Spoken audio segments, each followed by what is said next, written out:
on this Sunday evening, we have a very inspiring personality with us, the guest speaker with us, Mr. Naveen Jain. Mr. Naveen Jain is a senior IAS officer presently working as the Secretary of Food Consumer Affairs, Planning Statistics and Civil Supplies. Not only this, he is truly dedicated towards the major issues of the society, issues like girl abuse, good touch, bad touch, female feticide, and the list never ends. He has always tirelessly reached out towards all the crucial topics which needs immediate attention for the betterment of the society. And today he is with us to speak on one such major issue, that is keeping moral high and killing negativity, which the world is facing at the large extent, yes, COVID-19. So once again, he has taken a very effective initiative by introducing with his book Vaccine 50, which emphasizes on staying positive in this pandemic situation. So we also congratulations, sir, as this book is now the best selling on Amazon. And congratulations, sir, on the behalf of Dr. Keshav Baraya, Secretary, St. Wilfrid School Education Society, and Mrs. Asha Sharma, Senior Head, St. Wilfrid School, and the entire Wilfrid fraternity. We once again welcome you, sir. I would now request you to enlighten us more on this. Over to you, sir. Okay.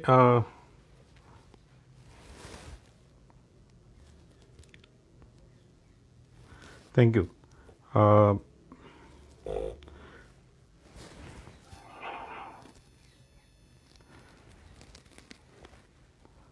Okay. Thank you very much. Good evening, everybody. I just want to know the participants of the today's session. Can I know about the profile, like who are joining us for the session? Hello, Ashutosh ji, Asha ji.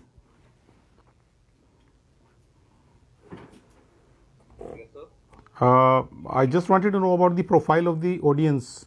Who all are the participants today with our session? Who will be listening to us? I just wanted to know the profile of the people, because accordingly I have to use my words, because I can see many kids there.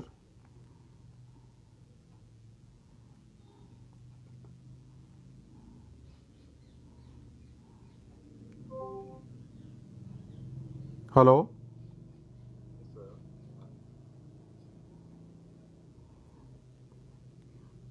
Is it faculty of the St. Wilfrid or the? Good evening, sir. I'm Sarabji Takwal, and it is the staff members of St. Wilfrid School. There are a few students also. Okay. And we have relatives and friends of our staff members, sir. Okay. Okay. So there are faculty members of the St. Wilfrid School and some friends and family members. Okay, no issue, no issue, because I was seeing lots of kids, so I thought because accordingly I have to plan my session. So so now. We invited our students also. Okay, okay. So it will be interesting for them also.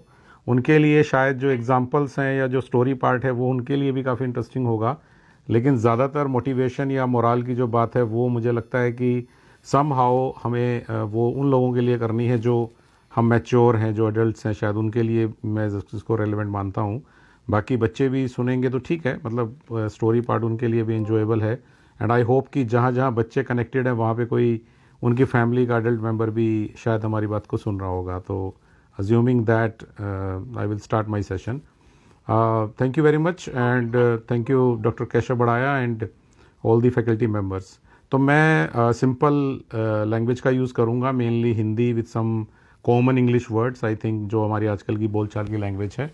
और सबसे पहले तो जो लोग भी मुझे सुन रहे हैं मैं उनको एक ही बात कहना चाहता हूँ कि ख़ासकर बच्चों को मैं ये कहना चाहता हूँ कि वो बिल्कुल प्रेशर नहीं डालें अपने ऊपर, कोई टेंशन नहीं लें, क्योंकि आज कोई क्लासरूम वाली क्लास नहीं है और ना ही कोई एग्ज़ाम होना है, ना ही कोई टेस्ट होना है.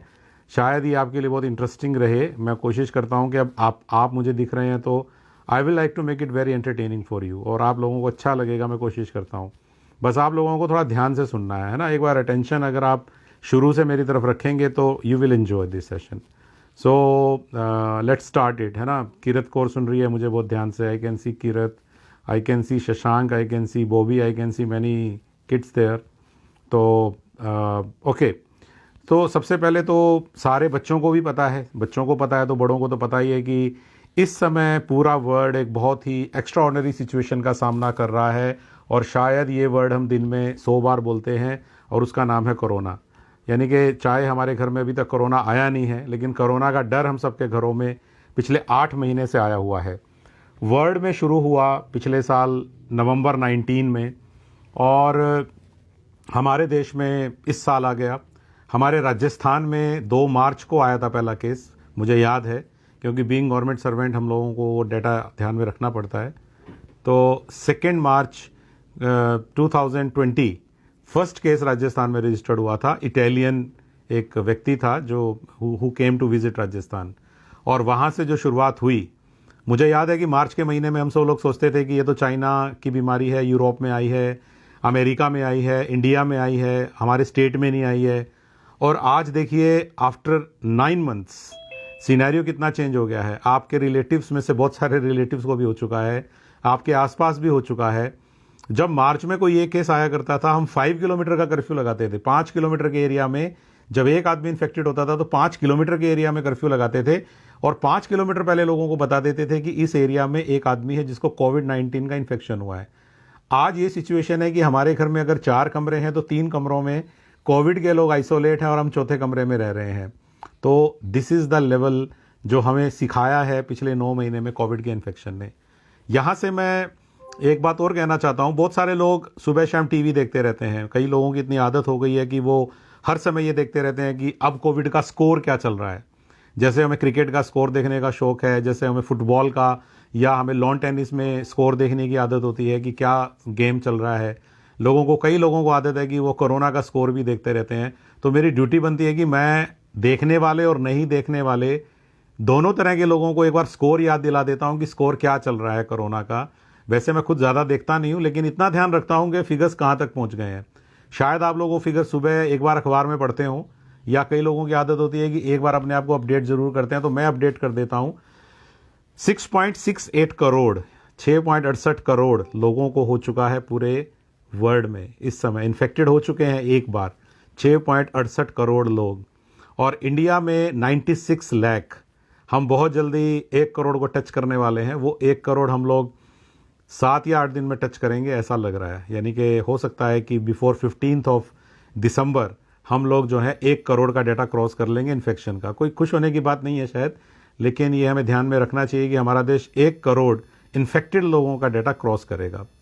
तीसरा राजस्थान, हमारे लिए राजस्थान रेलेवेंट है। तो राजस्थान में अभी तक 2.78 लाख लोगों को कोरोना हुआ है। मैं आपको ये समाचार सुनाने के लिए नहीं हूं, बस याद दिला रहा हूं कि पूरे वर्ल्ड में 6.68 करोड़, उसका 1/7 पूरे वर्ल्ड में जितना स्कोर है उसका 1/7 इंडिया में है, यानी कि 96 लाख।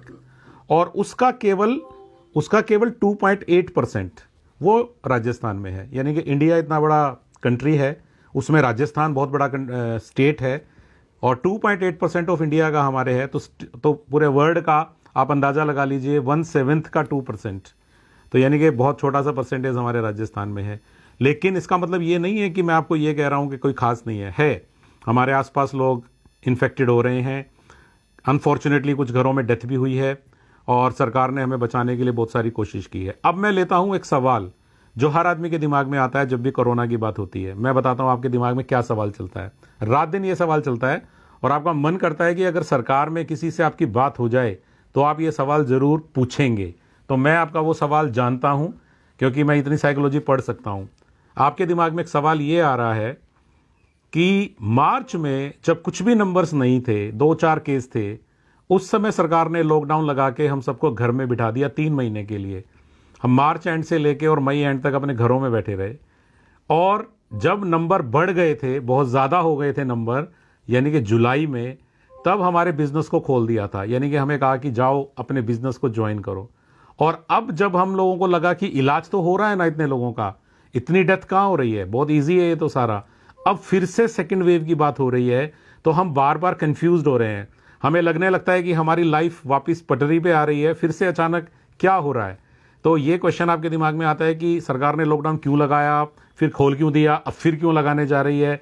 हल्का सा तो लगा ही दिया ना, कर्फ्यू हो गया रात का, अब आप 8 बजे के बाद अपने घर से नहीं निकल पा रहे। तो मैं इस बात का जवाब इसलिए दिया करता हूं, मैं हर सेशन से पहले इस बात का जवाब इसलिए देता हूं कि मैं गवर्नमेंट को डिफेंड नहीं कर रहा हूं, मैं केवल आपके दिमाग के कुछ कंफ्यूजन को दूर करने की कोशिश करता हूं। जब हमारे देश में मार्च में कुछ केसेस आए थे, राजस्थान में कुछ केसेस आए थे, जयपुर में कुछ केसेस आए थे, तो पूरे इंडिया को यह पता नहीं था कि कोरोना वायरस इंडिया में किस तरह से एक्ट करेगा, यानी कि हमारे यहाँ अचानक से कितने केस आ जाएंगे, क्या हमारा मेडिकल सिस्टम इसको मैनेज कर पाएगा, क्या हमारा एडमिनिस्ट्रेशन लॉकडाउन के बाद लोगों को घर बैठ के जरूरी चीजें अवेलेबल करवा पाएगा। तो ये सारी चीजों के जवाब हमारे पास नहीं थे। अगर हम उस समय लॉकडाउन नहीं लगाते और हम सारे लोग अपनी सड़कों पे घूम रहे होते, तो अचानक से बहुत सारे लोग अगर इन्फेक्टेड हो जाते तो हम सबका कॉन्फिडेंस लेवल बहुत खराब हो सकता था। इसीलिए गवर्नमेंट ने डिलेइंग टैक्टिक अपनाई है। डिलेइंग टैक्टिक का मतलब है कि जो लोग अचानक से 7 दिन में बीमार पड़ सकते थे, वो धीरे धीरे उनको कंट्रोलेबल सिचुएशन लाके कंट्रोल्ड सिचुएशन में उनको देखा। तो लॉकडाउन इसलिए लगाया। और उस समय हमारे ऑफिसर्स एक ही बात कहा करते थे लोगों से, जान है तो जहान है। ओके, एक बात थी, जान है तो जहान है। बहुत सारे मीम्स आए, बहुत सारी बातें आई कि 2020 में अपनी जान बचा लो, इतना काफी है। वो बात की वजह से हम सब अपने घरों में रहे। पहली बार लोगों ने अपनी मर्जी से खुद पे कंट्रोल करते हुए आप सब लोग अपने घर में रहे। बच्चे तो 8 महीने से अपने घरों में हैं। शायद कई बच्चों को तो दिवाली पे भी बाहर निकलने नहीं दिया। कुछ बच्चे हैं जो थोड़े इधर उधर घूम आए हैं, लेकिन मैं कई घरों को जानता हूं जहां के बच्चे अभी भी बस अपने घर की खिड़की से बाहर देख पाते हैं। उनको अभी तक अलाउ नहीं किया है कि वो कहीं जा सके। लेकिन हम सब लोगों ने बहुत अच्छे लॉकडाउन का पालन किया। लेकिन इस एक्सपीरियंस का फायदा हमें ये हुआ कि हाँ, हमारे देश में बेड्स हैं, आईसीयू है, हम लोग बड़े आराम से चीजें कर सकते हैं। तो ये फायदा हमें हुआ। हमें यह भी पता लग गया कि लॉकडाउन लगाने पे 4 महीने तक हमने गरीब आदमी के घर में भी गेहूं, आटा, दाल, दूध, इसकी सप्लाई को अफेक्ट नहीं होने दिया। जबकि लोगों को लगता था कि हमारा देश तो मिसमैनेज्ड है, यहाँ की ब्यूरोक्रेसी शायद उतना अच्छा काम नहीं कर पाएगी जितना अमेरिका और यूरोप के कंट्रीज में होता है। लेकिन हमारी ब्यूरोक्रेसी ने भी यह साबित कर दिया कि नहीं, आपके आसपास कोई ऐसा नहीं हुआ कि आपके घर में आपको कुछ नहीं मिला होगा।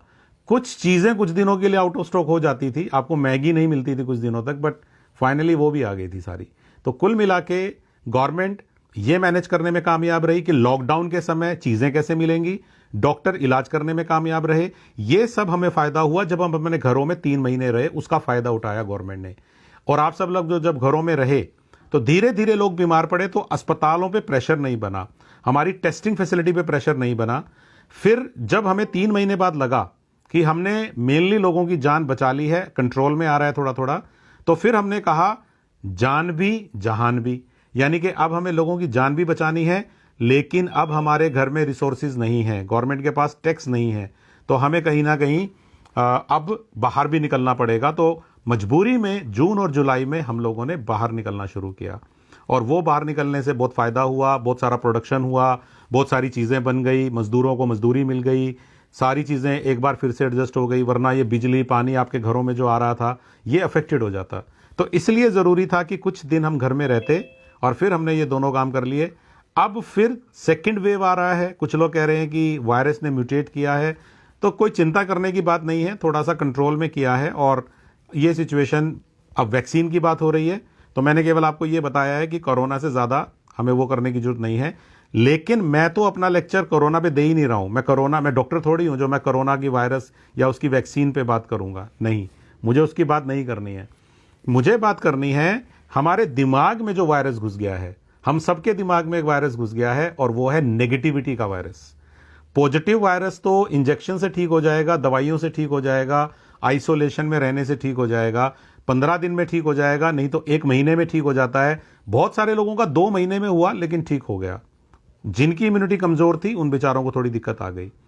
लेकिन मैं तो उस वायरस की बात कर रहा हूं, मेरे बिजनेस का क्या होगा, मेरे सेशन का क्या होगा, मेरे स्कूल का क्या होगा, मेरी पढ़ाई का क्या होगा। मैं तो फाइनल ईयर में हूं, मैं तो 10th में हूं, मैं 12th में हूं। ये साल तो मेरे लिए बहुत इंपॉर्टेंट था, मुझे तो कॉलेज में एडमिशन लेना था। मुझे तो 3rd ईयर पूरी करके नौकरी के लिए अप्लाई करना था। बहुत सारे लोग हैं जिनके फरवरी में बहुत बड़े बड़े प्लान बन गए थे, जिनको लग रहा था कि उनकी ज़िंदगी अब बदलने वाली है, अच्छी होने वाली है, पहले से बहुत बेहतरीन होने वाली है। लेकिन कोरोना की वजह से आज वो क्या कहते हैं, यार मैं ये करने वाला था लेकिन फिर ये कोरोना आ गया। हमारी हर बात में आ रहा है, मैं ये करने वाला था मार्च में, मैं ये करने वाला था अप्रैल में, मैं ये करने वाला था मई जून में, लेकिन कोरोना आ गया। मुझे नहीं पता कि बच्चे कितने खुश हैं या दुखी हैं, मुझे एक्चुअल में नहीं पता। शायद शुरू में तो बच्चे थोड़े बहुत खुश रहे होंगे, लेकिन बाद में बच्चे भी बहुत उकता गए, और माँ बाप तो कितने उकताए हुए हैं मुझे कुछ कहने की ज़रूरत नहीं है। आई होप कि आप अपने मम्मी पापा के साथ काफ़ी कोऑपरेट करते होंगे, क्योंकि मम्मी पापा बेचारे कई तरह की दिक्कतें महसूस करते हैं, फैमिली में कोरोना से भी बचा रहे हैं, और फिर अगर आप लोग थोड़ा बहुत उनके साथ कोऑपरेशन करेंगे तो दे कैन देन आपके कोऑपरेशन से ही वो सही काम कर सकते हैं। मैं आपको आज पॉजिटिविटी या मोटिवेशन के लिए बात करने आया हूँ। मैं उसी नेगेटिविटी को मारने के लिए बात करूँगा जो मुझे लगता है कि हम सबके दिमाग में घुस गई है। टचवुड मुझे कोरोना नहीं हुआ है, आप में से बहुत सारे लोगों को भी कोरोना नहीं हुआ है, क्योंकि हम पे कोरोना ने अटैक नहीं किया, या हमारे शरीर की इम्यूनिटी ठीक है। तो जिनकी इम्यूनिटी अच्छी है या जिनको कोरोना ने अटैक नहीं किया, उनको अभी तक पॉजिटिव रिपोर्ट नहीं आई है। लेकिन उसके बाद भी लोगों को देखकर, हमारे आसपास के लोगों को देखकर हमें नेगेटिविटी आ रही है। हमें बहुत सारा ऐसा लगता है कि हमारी लाइफ पे बहुत ज़्यादा फ़र्क पड़ गया है, बहुत ज़्यादा अनसर्टेनिटी आ गई है। हमें लगता है कि बार बार कोई एक बीप आ रही है, आई डोंट नो ये क्या आ रही है, बहुत ज़्यादा आ रही है। ये कोई बच्चा या तो अपने फ़ोन से कर रहा है या कैसे कर रहा है, it's coming continuously. Please if you can see to that. नहीं है, ये एक तरह के जो पार्टिसिपेंट अटेंड कर रहे हैं अंदर एंटर हो रहे हैं उनकी भी। ओके, नहीं मैंने कभी सुनी नहीं क्योंकि इतने सारे वेबिनार में, बट फर्स्ट टाइम ये वाली बीप सुनी है मैंने। एनीवे ठीक है। तो मैं आपको कुछ एग्जांपल्स दूंगा। मैंने किताब लिखी वैक्सीन 50। वैक्सीन 50 नाम केवल इसलिए लिखा कि पॉजिटिव वायरस का वैक्सीन तो डॉक्टर बनाएंगे, साइंटिस्ट बनाएंगे, बहुत सारे कंट्रीज़ बना रहे हैं। रशिया स्पुतनिक बना रहा है, अमेरिका में फाइजर कंपनी बना रही है, इंडिया में सीरम इंस्टीट्यूट बना रहा है। बट मुझे लगा कि इसका तो इंजेक्शन या वैक्सीन आ जाएगा, लेकिन जो दिमाग में हमारे एक वायरस घुस गया है नेगेटिविटी का, हम हर सिचुएशन को ये मान के चल रहे हैं कि हमारी जो सिचुएशन है अब कभी ठीक नहीं होगी, हम कभी नॉर्मल नहीं होंगे, हमारी लाइफ वैसी नहीं हो पाएगी जैसी पहले हुआ करती थी। तो ये नेगेटिविटी है। बहुत सारे लोग डिप्रेशन में जा रहे हैं। कुछ बड़े लोगों ने इतनी नेगेटिविटी के बीच में जब सुसाइड किया तो हमारे यंगस्टर्स पे उसका बहुत बुरा असर हुआ। बहुत सारे दूसरे लोग भी हैं जो छोटे हैं बेचारे, जिनकी सुसाइड रिपोर्ट नहीं होती है, जिनका डिप्रेशन रिपोर्ट नहीं होता है, लेकिन हमारे आसपास हम देख रहे हैं कि लोग नेगेटिविटी का शिकार हो रहे हैं। लोग अपने प्रोग्राम ठीक से नहीं कर पा रहे हैं, उनको हमेशा डर भी रहता है, बाहर जाएंगे तो इन्फेक्शन हो जाएगा, इन्फेक्शन हो गया तो मेरे लंग्स पे अटैक होगा, मुझे अस्पताल में जाना पड़ा तो लाखों रुपए खर्च हो जाएंगे, अगर मैं गवर्नमेंट के अस्पताल में गया तो मुझे सीट नहीं मिलेगी, बेड नहीं मिलेगा। तो ये सारी अनसर्टेनिटी और नेगेटिविटी की वजह से हम वो लाइफ नहीं जी रहे हैं जैसी लाइफ हम 2019 में जी रहे थे, जैसे हम मार्च 20 से पहले जी रहे थे। और अलग अलग तरह की नेगेटिविटी टाइम टू टाइम हमारे बीच में आ रही है। ऐसे में कई नेगेटिव लोग भी हैं जो हमें और नेगेटिव कर देते हैं। वो हमें और भी ज़्यादा बहुत बुरी तरीके से ऐसी ऐसी बातें कह देते हैं कि हमें लगता है कि यार वाकई में हमारे जो छोटे बच्चे हैं 1 साल 2 साल वाले, वो तो जब बड़े होंगे तो उनको लगेगा कि शायद दुनिया में मास्क हमेशा से ही पहना जाता था। हम में से बहुत सारे लोगों को तो लगता है कि यार ये क्या लगाना पड़ रहा है। होली मास्क से लगा के शुरू की, दिवाली मास्क में बन गई हमारी, और नया साल भी मास्क के साथ ही मनेगा ऐसा लगता है। तो लेकिन छोटे बच्चे जो 1-2 साल के अब दुनिया को देखने लगे हैं आंखों से, उनको तो यही लगेगा कि शायद ये सब मास्क लगाना बड़ा कॉमन है, और किस तरह की हमारी लाइफ में चेंज आ रहे हैं। और आप मार्केट जा रहे हैं तो आप किन चीज़ों के साथ जा रहे हैं। शादियां अगर आपने अटेंड की हो, कई लोग तो डर के हमारे शादी भी अटेंड नहीं करते, अच्छी बात है, लेकिन बहुत सारे लोग जो शादी अटेंड कर रहे हैं वो बेचारे फ़ोटो में कैसे खड़े होते हैं, वो हर समय सैनिटाइज़र अपनी कोट की जेब में रख रहे हैं। बहुत तरह की चीज़ें हुई हैं। हमने कभी सोचा नहीं था कि हमारी लाइफ में इस तरह के चेंजेस आएंगे। आप कई लोगों के घरों में कई महीनों से नहीं गए हैं, जबकि कई लोग आप जिनके घरों में हर रोज़ जाते थे, आप 8 महीने से उनको केवल वीडियो कॉल पे देख रहे हैं। तो ये सारी चीज़ों के बीच में मैं सबसे पहले बताऊंगा कि किन वजहों से हम लोग मोराल को खो बैठते हैं, किन वजहों से हमें डिप्रेशन आ रहा है, किन वजह से हम सैड हैं, किन वजह से हम लोगों को लाइफ अच्छी नहीं लग रही है। मैं कुछ एग्जाम्पल्स के साथ आपको 2-3 चीज़ें बताऊंगा, आप पहचानने की कोशिश करना कि इनमें से कौन कौन सी चीज़ें आप पर भी लागू हो रही हैं। आप ज़रा देखना मेरी बात सुन के। सबसे पहले जो मुझे लगता है कि सबसे पहली चीज़ वो है लैक ऑफ विज़न, यानी कि हम चीज़ों को अपने विज़न से नहीं देख रहे हैं, हम चीज़ों को दूसरे के विज़न से देख रहे हैं। हम अपना दिमाग खुद का नहीं लगा रहे हैं, दूसरे का दिमाग यूज़ कर रहे हैं, और वो जो हमारी थॉट्स हैं वो बायस्ड हैं, और दूसरे की वजह से, क्योंकि दूसरे का विज़न हम अपना विज़न बना रहे हैं, तो वो कभी भी सही चीज़ नहीं है। मैंने जो बुक वैक्सीन 50 लिखी है, वैक्सीन 50 में हर चैप्टर में मैंने एक एक प्रॉब्लम्स को लिया है, और उस प्रॉब्लम को लेके मैंने एक एक स्टोरी का इस्तेमाल किया है। अच्छी बात यह है कि ये इंटरेस्टिंग इसलिए है कि इसमें हर टॉपिक के साथ एक स्टोरी अटैच की है मैंने। वो स्टोरी आपने हो सकता है सुन भी रखी हो, कुछ स्टोरीज पॉपुलर भी हैं, लेकिन कुछ स्टोरी शायद आपने कभी नहीं सुनी होंगी। तो मैंने जैसी कहानी थी, जैसी सिचुएशन थी, उसके हिसाब से एक कहानी को चुना, और उसमें मुझे लगा कि उसका आंसर है, और फिर मैंने उस प्रॉब्लम को उस कहानी से रिलेट करके आखिरी पैराग्राफ में आपको यह कहने की कोशिश की है कि इस सिचुएशन में इन लोगों ने जैसे रिएक्ट किया या जैसे एक्ट किया, अगर आप भी वैसा कोशिश करके देखें तो चीजें थोड़ी बढ़िया हो सकती हैं। तो ये इस किताब का मकसद है। इस किताब के नीचे लिखा हुआ है किल द नेगेटिविटी वायरस। तो vaccine 50 is just the name and the main purpose is kill the negativity virus. तो यहां पर मैं आपको बता रहा था लैक ऑफ विजन, कि लोग जो हैं अपने विजन से काम नहीं करते, दूसरे के विजन के ऊपर डिपेंड करते हैं, और इस वजह से उनको लाइफ में प्रॉब्लम होती है। मैं जैसे छोटी सी अब कहानी सुनाऊंगा 10 लाइन की। एक बार एक आदमी की डेथ हो गई, उसका ज्वेलरी का बिजनेस था, उसका एक बेटा था, और उसके बेटे को लगा कि अब हमारी लाइफ कैसे कटेगी, फादर की अचानक से डेथ हो गई है। उसके अंकल ने ज्वेलरी का बिजनेस जो फैमिली का था वो संभाल लिया। उसकी मदर ने कहा कि बेटा मेरे पास एक बहुत महंगा नेकलेस है, नीलम एक होता है स्टोन, उसका बहुत कीमती हार है, आप उसको अपने अंकल को दे दो, वो आपको बहुत सारे पैसे दे देंगे, उससे हमारा कुछ सालों का खर्चा चल जाएगा। तो बेटे ने कहा कि ठीक है मम्मी, आप वो मुझे नेकलेस दे दीजिए। वो नेकलेस लेके वो बेटा अपने अंकल के पास गया। उसने कहा अंकल आपको पता है कि मेरे फादर नहीं रहे, आपके बड़े भाई, तो प्लीज़ अंकल आप ये नेकलेस ले लीजिए, इसके बदले मुझे कुछ अच्छे पैसे दे दीजिए, हमारा खर्चा निकल जाएगा। अंकल ने नेकलेस को अपने हाथ में लिया और फिर उसको देख के कहा कि बेटा देखो अभी मार्केट अच्छी नहीं चल रही है, ये नेकलेस अच्छा नहीं बिकेगा, ज़्यादा पैसे नहीं मिलेंगे, 6 महीने बाद बेच दूंगा मैं, तुम ऐसा करो 6 महीने मेरी दुकान पे काम सीख लो, ये तुम्हारे काम आएगा। उस लड़के को लगा कि ठीक है, मेरा फैमिली बिजनेस ही था, मैं सीख लेता हूँ, और वो अपने अंकल के पास ज्वेलरी का बिजनेस सीखने लगता है। 6 महीने में वो काफ़ी अच्छा सीख जाता है। फिर उसे याद आता है कि मेरी मम्मी का एक नेकलेस था जो मेरे अंकल ने कहा था कि 6 महीने बाद मैं बेचूंगा। अब उसने अपनी मम्मी से वो नेकलेस दोबारा मांगा 6 महीने बाद। उसने कहा मम्मी वो नेकलेस लाओ।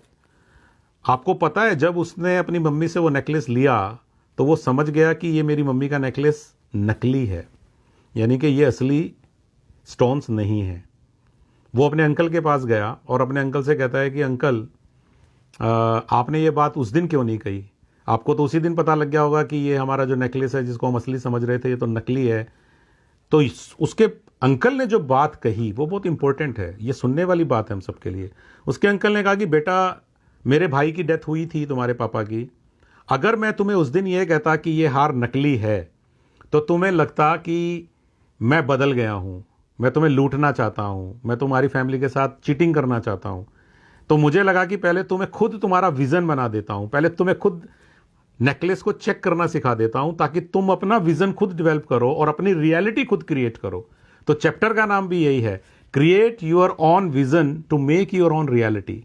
तो यहां पर इस एग्जाम्पल से मैं ये कहना चाहता हूं कि लाइफ में कई बार अगर हम चीज़ों को समझ के खुद अपना विजन रखेंगे तो हमें ये दिक्कत नहीं आएगी। लेकिन प्रॉब्लम ये है कि सिचुएशन हमारी है, उसको डिफाइन दूसरा आदमी कर रहा है, और जब डिफाइन कर रहा है तो उसकी अपनी बायस है, वो उस चीज़ को अपने तरीके से आपको डिफाइन कर रहा है, तो आपको कंफ्यूजन ज़्यादा हो रहा है, सोल्यूशन कम मिल रहा है। दूसरा रीज़न बताता हूं क्या होता है। दूसरा रीज़न होता है हम अननेसेसरी कंपैरिजन करते हैं, बिना बात की कंपैरिजन करते हैं। हमें बचपन से आदत होती है कंपैरिजन करने की। ये जो छोटे बच्चे मुझे सुन रहे हैं, मैं इनको बताना चाहता हूं, और इनके पेरेंट्स और बड़े लोग तो सुन ही रहे हैं मुझे।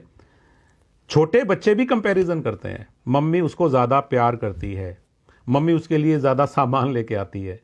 ये कंपैरिजन हम बचपन से देखते हैं और अपने आप को हमेशा विक्टिम मान लेते हैं कि यार कंपैरिजन जब भी करता हूँ लाइफ में, स्कूल में भी हम कंपैरिजन करते हैं। मेरे दोस्त को टीचर ज़्यादा अच्छा ट्रीटमेंट देती है मेरी बजाय, क्लास में लड़कियों को ज़्यादा अच्छा ट्रीटमेंट मिलता है लड़कों की बजाय, लड़कों को पनिशमेंट ज़्यादा मिलती है। ये सारे कंपैरिजन हम लोग करते हैं। तो अननेसेसरी कंपैरिजन भी लाइफ को डल करता है। मैं आपको छोटी सी एक रियल स्टोरी सुनाता हूँ। ये मेरे दोस्त के साथ हुआ था। मैं आपको रियल में कंपैरिजन करने की बात बताता हूँ कि कंपैरिजन्स, या हम जो इमीडिएट चीज़ें करते हैं या चीज़ों को देखते ही सोच लेते हैं कि ये ऐसा है, वैसा होता नहीं है। मेरे दोस्त के घर में एक बार गया, उसके ड्राइंग रूम में एक बहुत अच्छा फोटो लगा हुआ था रिवर राफ्टिंग का। रिवर राफ्टिंग का फोटो लगा हुआ था। आप लोगों ने भी की होगी रिवर राफ्टिंग, जो रिवर के अंदर हम एक बोट के अंदर जाते हैं, तेज रैपिड्स आते हैं। तो मैंने कहा यार बहुत अच्छा है यार, कहाँ का फोटो है? उसने कहा लद्दाख का फोटो है, लद्दाख में रिवर राफ्टिंग की। तो मैंने कहा यार तूने तो बहुत मजे किए होंगे, बड़ा अच्छा लग रहा है तेरे चेहरे पे देख के। उसका चेहरा अचानक से उदास हो गया। तो मुझे लगा यार ये कैसा रिएक्शन है, इसको तो खुश होना चाहिए था कि मैं अप्रिशिएट कर रहा हूँ इसकी फ़ोटो को। उसने कहा यार तेरे को पता नहीं है कि राफ्टिंग करते हुए हमारी नाव पलट गई थी, हम सारे नदी में गिर गए थे और बड़ी मुश्किल से बचे। मतलब 5 लोग जो नदी में गिरे, हमारे गाइड ने हमें बड़ी मुश्किल से बचाया। और जब भी हमें लद्दाख की याद आती है तो वो रिवर राफ्टिंग के साथ हमें वो दुर्घटना भी याद आती है। तो मुझे लगा कि वास्तव में हम जो पहला इंप्रेशन बना लेते हैं किसी भी चीज़ को देख के कि ये आदमी लक्की है, ज़रूरी नहीं कि वो तुलना सही है हमारी। क्योंकि उस फोटो के ऊपर एक कोटेशन थी जो मैंने इग्नोर कर दी थी। फिर मैंने वो कोटेशन ध्यान से पढ़ा।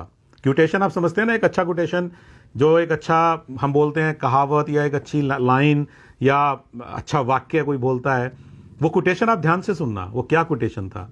उसके ऊपर उसने लिखा हुआ था, मंजिल पर पहुंचे हुए लोगों को देखकर आप उनसे जलिए मत, क्योंकि आप नहीं जानते कि उन्होंने रास्ते में क्या भुगता होगा। ओके, तो ये जो मैं लाइन बोल रहा हूं ये कोरोना के समय में बहुत ज़्यादा एप्लीकेबल होती है कि जब हम ये सोचते हैं कि यार वो लक्की है, मैं अनलक्की हूं, मेहनत मैं ज़्यादा करता हूं। जब भी आप कंपैरिजन करेंगे आप हमेशा अपने आप को विक्टिम के तौर पे प्रोजेक्ट करेंगे और ये कोई आपको कहीं लेके नहीं जाता। तो इसीलिए मेरी आपको सेकंड राय ये है कि don't be zealous, don't compare yourself unnecessarily. अगर आप कंपैरिजन करके किसी के जैसा अच्छा बनना चाहते हैं तब वो कंपैरिजन हमें करना चाहिए। बच्चे कई बार क्या करते हैं, क्लास के नालायक बच्चे से कंपैरिजन करते हैं, उसके तो 34% आए हैं, मेरे तो फिर भी 44% आए हैं। तो आपको 84% वाले या 94% वाले बच्चे से कंपैरिजन करना है। अननेसेसरी कंपैरिजन करने से किसी को कोई फायदा नहीं होता। तो वो लद्दाख वाली स्टोरी में किसी को राफ्टिंग करते हुए मंजिल पर पहुंच के उसने चप्पू उठा रखा है, बड़ा अच्छा क्लासिकल फोटो खिंचवाया स्टाइलिश, उस पर मत जाइए। रास्ते में वो बेचारा गिरा था, जान बचा के पहुंचा है। और ऐसा हम सबके साथ होता है कि जो परिवार के अंदर कोरोना नहीं हुआ है उसके बावजूद उस परिवार ने बहुत कुछ भुगता होगा। तो every one of us is facing many difficulty. तो मैं ये बात कहना चाहता हूँ। तो इसलिए यहाँ पर हम लोगों को ये ध्यान रखना पड़ेगा कि जब हम कंपैरिजन करें तो बच्चों की इस बात का जवाब भी हमें देना होगा कि कंपैरिजन उनकी कितनी फेयर है। कोशिश करें कि हम बच्चों के साथ इक्वल ट्रीटमेंट करें। बच्चों की पर्सनैलिटी अलग अलग होती है, लेकिन उनके अंदर ये कंपैरिजन की भावना तब आती है जब कहीं ना कहीं हम अनफेयरली डील कर रहे होते हैं। मैं तीसरी बात और बोलूँगा अब, अनमाइंडफुल एनालिसिस। तीसरी प्रॉब्लम, दुनिया में प्रॉब्लम्स की तीसरी जड़ जो मानसिक रूप से आती है वो आती है अनमाइंडफुल एनालिसिस। हम जिंदगी में एनालिसिस बहुत अनमाइंडफुल तरीके से कर देते हैं, उस पर पूरा माइंड अप्लाई नहीं करते और हमें ऐसा लगता है एनालिसिस करना गिनती बोलने जैसा है, टेबल्स बोलने जैसा है, 2 1 जा 2 2 2 जा 4। नहीं, जिंदगी ऐसे नहीं है, एनालिसिस ऐसे नहीं होता है। एनालिसिस में 1 फैक्टर या 2 फैक्टर या 3 फैक्टर नहीं देखे जाते। एनालिसिस करते समय कॉम्प्रिहेंसिव इवैल्यूएशन किया जाता है। आप किसी आदमी की केवल एक हरकत को देख के या उसकी एक जिंदगी की कोई एक घटना को देख के अगर आप उसके बारे में राय बना लेते हैं तो then you are not fair. आपको एनालिसिस पूरी तरह से करना आना चाहिए। बच्चे कई बार ये गलती कर सकते हैं क्योंकि बच्चों का माइंड अभी धीरे धीरे डेवलप हो रहा है, लेकिन बड़े भी ऐसी गलतियां कर देते हैं। आप बहुत जल्दी एनालिसिस कर डालते हैं। हम बड़े लोग तो नॉर्मली बायस्ड बहुत होते हैं और हमारा एनालिसिस पहले से ही प्रिपेयर होता है।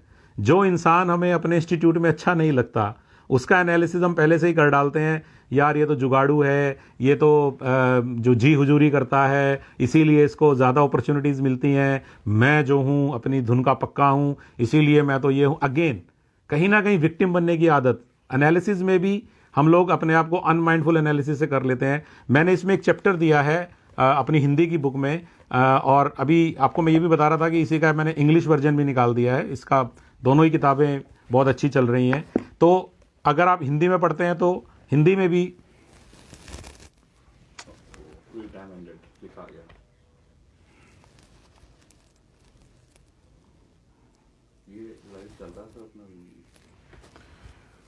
तो जैसा कि हम लोग देख सकते हैं कि जो एनालिसिस है, मतलब इसमें मैं चैप्टर का नाम भी बताना चाहूँगा, चैप्टर 29 और पेज 114।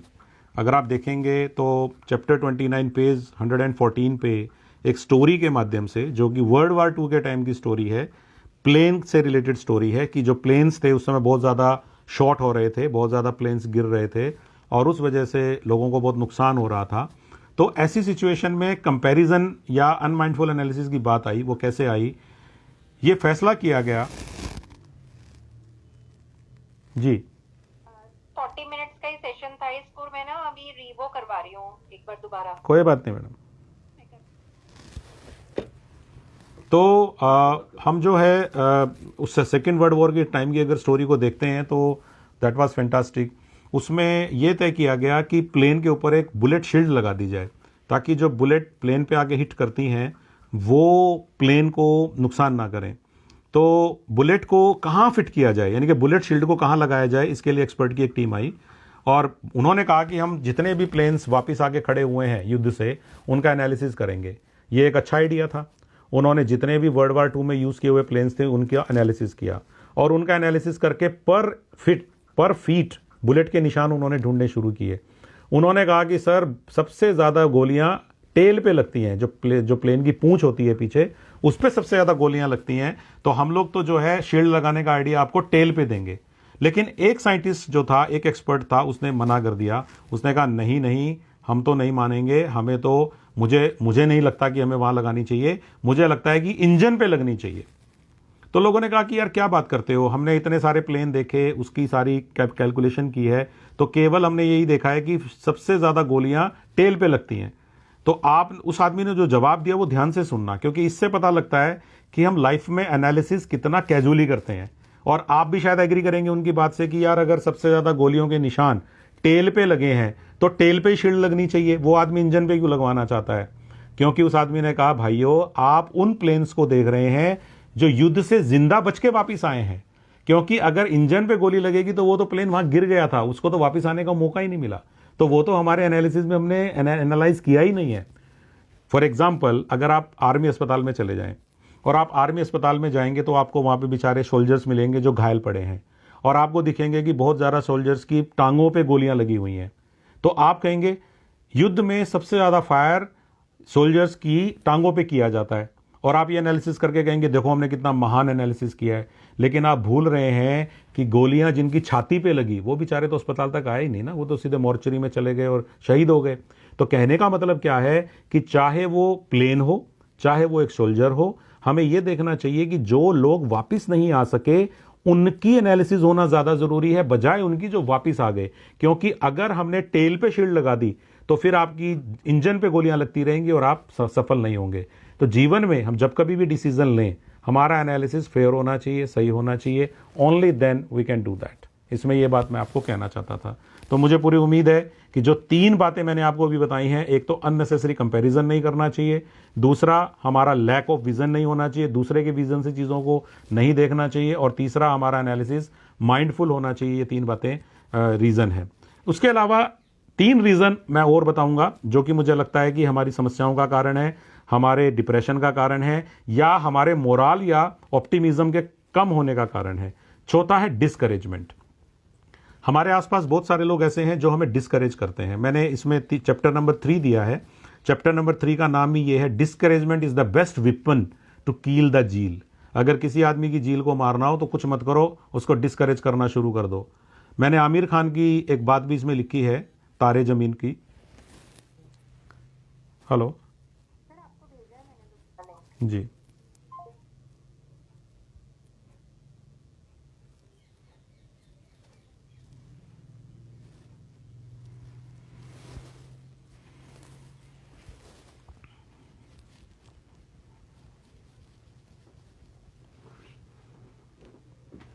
तो चौथी जो हमने 3 बातें जो की थी, चौथी बात मैंने डिस्करेजमेंट की गई है। महाभारत में आपने स्टोरी ज़रूर पढ़ी होगी जो कर्ण की है। कर्ण एक बहुत बड़ा आर्चर था, बहुत बड़ा धनुर्धारी था, और वो कौरवों की तरफ से लड़ रहा था और पांडवों के लिए सबसे बड़ी मुसीबत था।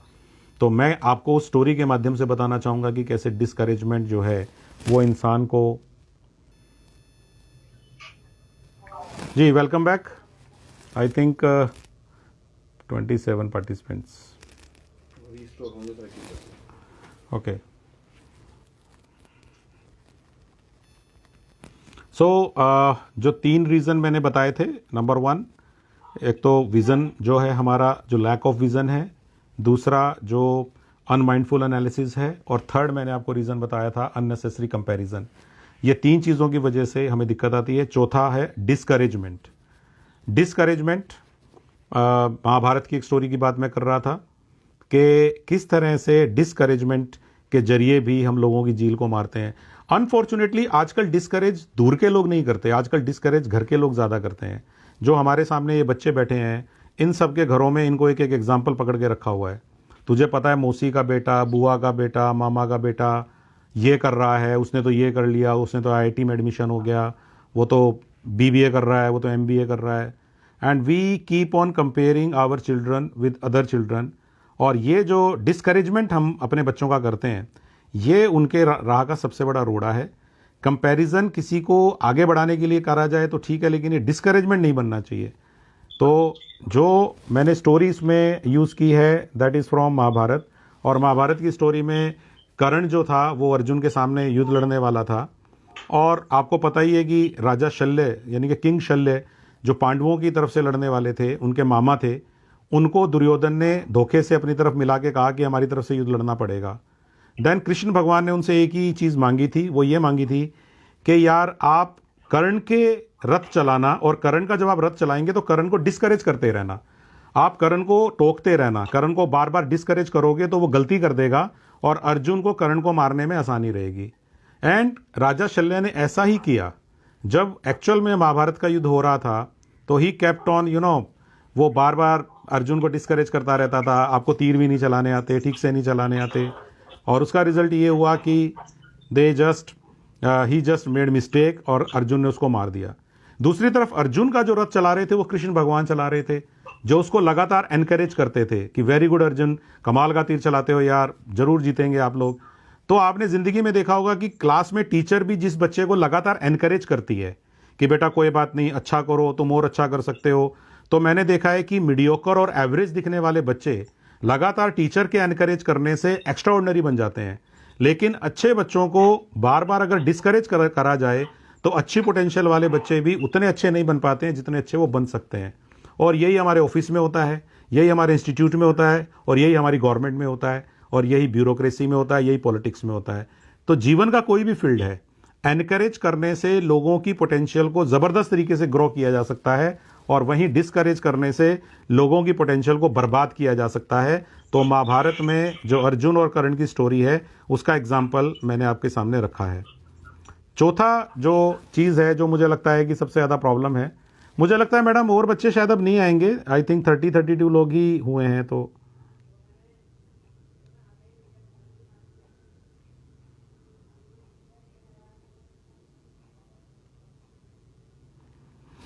चौथा जो रीज़न है वो है शॉर्टेज ऑफ फेथ, यानी कि फेथ का थोड़ा स्केर्सिटी है। मैंने एक कहानी इसमें दी है, जो डेजर्ट में एक आदमी लॉस्ट हो गया और उसे लगा कि वो प्यास से मर जाएगा। तो डेजर्ट में जब वो लॉस्ट हो गया तो उसे लगा कि उसका बचना मुश्किल है, क्योंकि कहीं भी इस रेगिस्तान में, पूरे रेगिस्तान में केवल गर्मी और रेत है, उसको पानी नहीं मिलेगा, and finally he will die. तो देन व्हाट ही सेड, उसने कहा कि ठीक है, अचानक उसे एक झोंपड़ी दिखी और झोंपड़ी में जाने पे एक पानी की बोतल भी दिखी। तो वो बड़ा हैरान हुआ कि यार ये तो कमाल हो गया, अचानक से ये झोंपड़ी कहाँ से आ गई, इसमें पानी की बोतल कहाँ से आ गई। और जैसे ही वो पानी की बोतल पीने वाला था, उस पानी की बोतल के साथ एक पर्ची लगी हुई थी, एक स्लिप, और इस स्लिप पे लिखा हुआ था कि भाई साहब, इस पानी को पीने की बजाय आप यहाँ पर एक मोटर है, उसको स्टार्ट करने में इसका यूज़ करिए, देन बहुत सारा पानी निकलेगा, तब आप बहुत कुछ कर पाएंगे।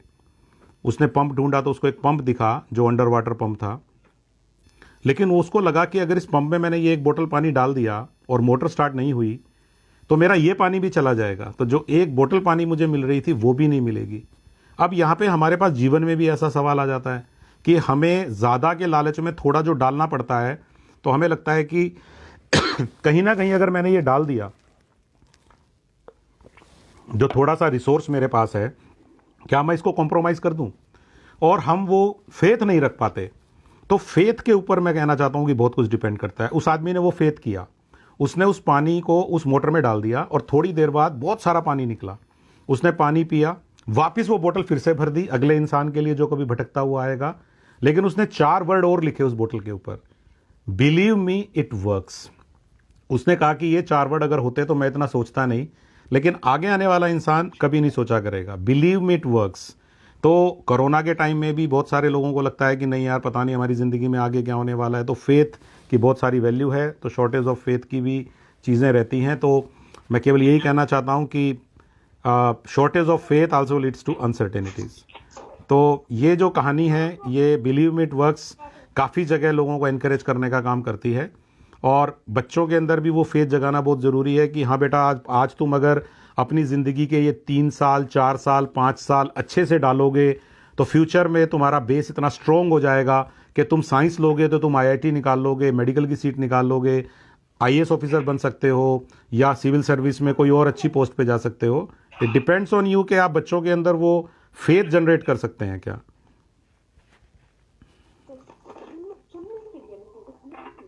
एंड जो लास्ट रीज़न मुझे लगता है, छठा रीज़न जो मुझे लगता है लो मोराल और लो मोटिवेशन का, वो है वाई मी सिंड्रोम। एक ये सिंड्रोम होता है वाई मी। इंसान जब थोड़ा बहुत एफर्ट करने लगता है तो बहुत जल्दी उसे कीड़ा काटने लगता है, वाई मी। बच्चों के अंदर भी होता है, बड़ों के अंदर भी होता है। मैं आपको आपका एग्जांपल दे देता हूँ। किसी दिन कोई टीचर नहीं आया और किसी टीचर को ये कहा कि मैडम आप अपने पीरियड्स के अलावा इस क्लास का ये पीरियड भी ले लेना क्योंकि वो टीचर नहीं आए हैं। तो आपको लगता है ये मेरे रेस्ट का पीरियड था, या मेरे आराम करने का टाइम था, या मुझे लेट घर जाना पड़ेगा। Why me. हमें गवर्नमेंट में एक्स्ट्रा चार्ज दे देते हैं, मुझे कह देते हैं कि नवीन जैन आप ये काम भी देखेंगे, तो मैं कहने लगता हूँ वाई मी। घर में किसी बच्ची को कह देते हैं कि बेटा तेरी सिस्टर आज बीमार है तो उसका काम भी तू कर ले, तो वो बच्ची भी सोचने लगती है वाई मी। किसी बच्चे को बाजार में सामान लेने के लिए भेज दो क्योंकि उसको मोटरसाइकिल चलाना आता है, तो वो भी कहने लगता है कि वाई मी। तो वाई मी बहुत इंसानों को ये आता है कि मैं ऐसा काम क्यों करूं। तो ये वाई मी जो सिंड्रोम होता है, ये बड़ा हैरानी करने वाला है। ज़िंदगी में हम में से हर आदमी चाहता है कि मुझे काम करने का मौका मिले, लेकिन जैसे ही हमें काम मिलना शुरू हो जाता है तुरंत हमारे दिमाग में आने लगता है कि वाई मी। तो इसके ऊपर एक बहुत अच्छी स्टोरी है जो मैं सुनाना चाहता था, लेकिन मुझे लगता है कि आज थोड़ा हमारा कनेक्शन ठीक से जुड़ा नहीं है। ये 40 मिनट वाला भी थोड़ा एक ब्लंडर हो गया है। तो anybody from Saint Wilfred who is listening to me?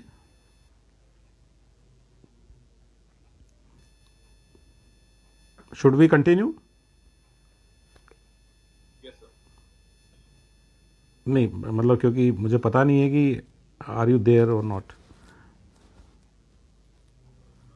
Okay, some people are there. Okay, तो मैं लॉन टेनिस के प्लेयर की स्टोरी सुना देता हूं जो वाई मी सिंड्रोम को बहुत अच्छे से डिफाइन करती है। मेरी फेवरेट स्टोरी है, और मैंने आर्थर एशले नाम के इस आदमी की स्टोरी जब सुनी तो मैं इतना प्रभावित हुआ कि मैंने ठान लिया कि मेरी ज़िंदगी में कम से कम मुझे कभी एक्स्ट्रा काम करने का मौका मिलेगा तो मैं तो नहीं बोलूँगा वाई मी, और मैं तो हमेशा ये मानूंगा एक्स्ट्रा चार्ज। अगर मुझे एक्स्ट्रा चार्ज मिलता है तो यार बॉर्नवीटा के पैकेट पे लिखा होता है विद एक्स्ट्रा चार्ज, मैं तो वो वाला चार्ज समझूंगा। मैं बर्डन वाला चार्ज नहीं समझूंगा कि ये एक्स्ट्रा बर्डन है। भगवान ने मुझे इस लायक बनाया है कि मैं 1 नहीं 2 पोस्ट का काम कर सकूं, मैं 1 टीचर नहीं 2 टीचर का काम कर सकूं।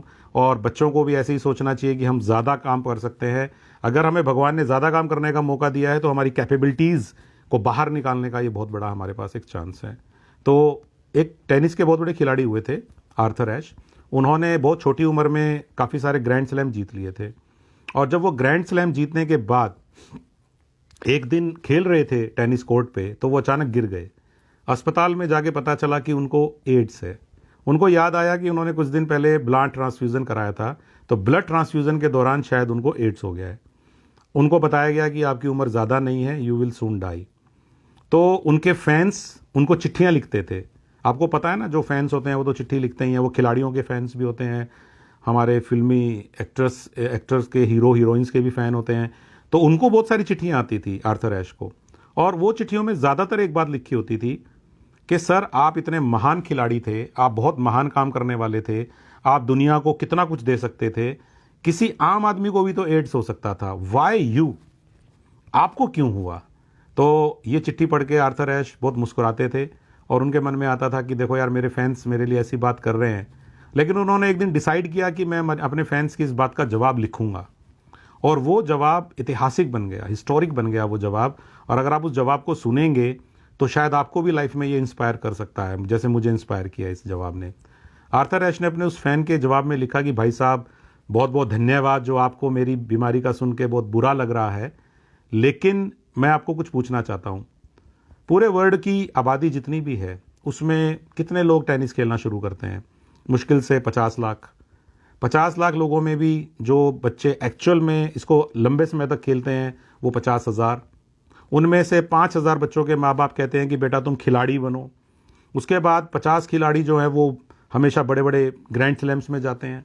क्वार्टर फाइनल में 8, सेमीफाइनल में 4, फाइनल में 2, और आखिर में कप एक आदमी जीतता है। तो सोचो यार, इतनी बड़ी दुनिया में मैंने 4 या 5 बार ये कप जीता। करोड़ों लोगों में कप जीतने वाला मैं एक आदमी था, और मैं बड़े फ़क्र से कप को उठा के कहता था yes I am the player. तो यार, जब मैंने भगवान से तब नहीं पूछा वाई मी, तो आज मैं इस छोटी सी मुसीबत आने पे कैसे पूछ लूँ वाई मी? शायद आप लोग समझ पाए हों।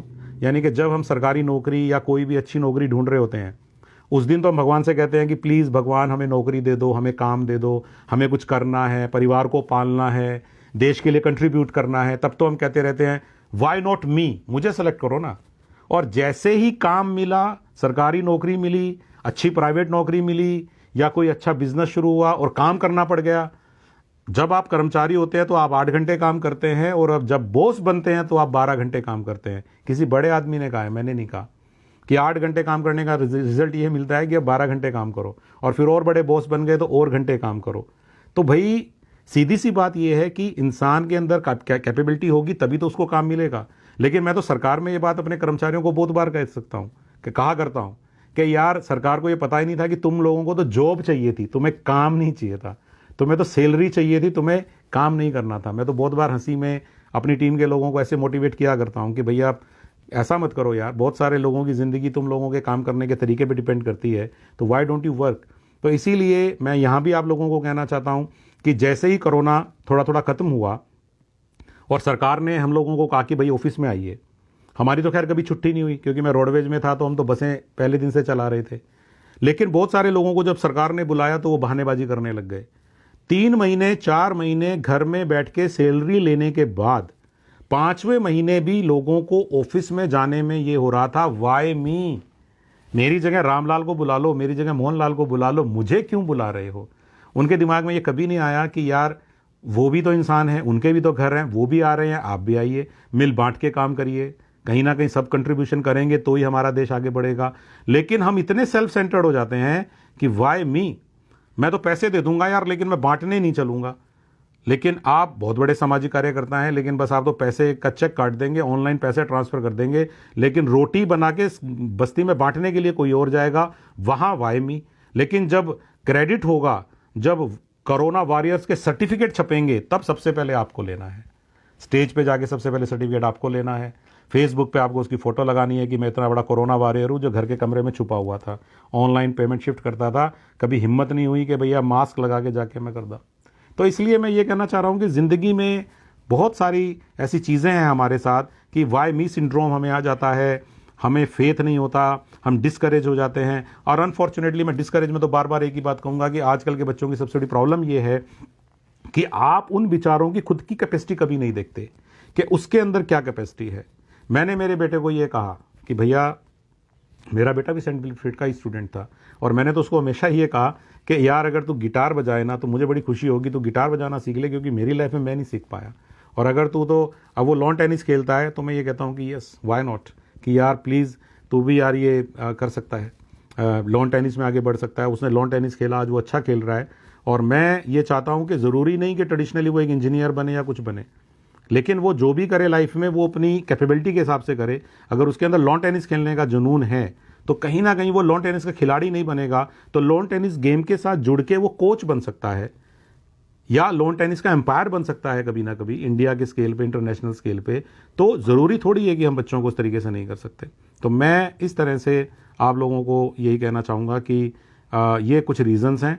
और एक आखिर में एक बात और लास्ट में कह के ज़रूर छोड़ूंगा कि चीज़ों को एक्सेप्ट करना सीखिए। समाधान भी है। समाधान ये है कि जैसे आपके स्कूल से रिलेटेड एक बात बताता हूँ, जो आप लोगों की पीड़ा भी है सभी प्राइवेट स्कूल्स की, कि माँ बाप फीस देते समय बहुत सारे प्राइवेट स्कूल्स को कहते हैं किस बात की फ़ीस ले रहे हैं।